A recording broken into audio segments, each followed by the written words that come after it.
Well, hi, moms. Our I Dare You today is I dare you not to show favoritism in your family. And you might be wondering, what does that have to do with Mothers of Many Styles? Well, just like Mothers of Many Styles, that topic where you discover, hey, who has God hardwired me to be? What are my gifts and talents? What are my spiritual gifts? What are my strengths? And then your husband, you find out about him, some of those sorts of things, and suddenly you realize, oh yeah, and we have all these little people at our house, and they're each unique individuals as well. And before long, as they start to grow, it can be easy to play favorites. It can be harder and more challenging sometimes to deal with a strong-willed child, or a child that you maybe don't naturally click with quite as much.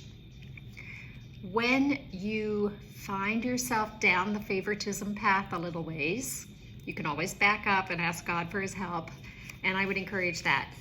And so let me just highlight a couple of areas that will be hints or indicators to you that you are starting to go down that path. Do you ever find yourself talking about one child more than the others, or talking to one child more than the others? How about a kid who gets highlighted as being gifted or talented in the family? Or maybe one who gets held up to the others for their good behavior.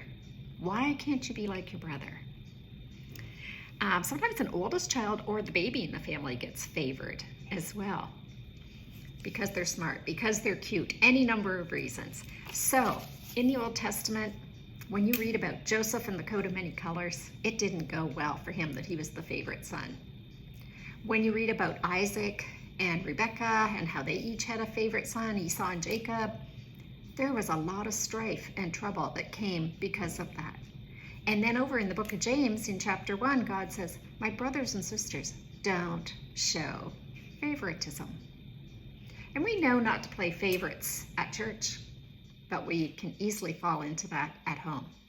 So my I dare you today is, I dare you, with God's help, to recognize the times when you might be tempted to play favorites, and to ask God to help you not to do that, to be a favorite-free family. So, I dare you. Don't show favoritism and have some fun with that.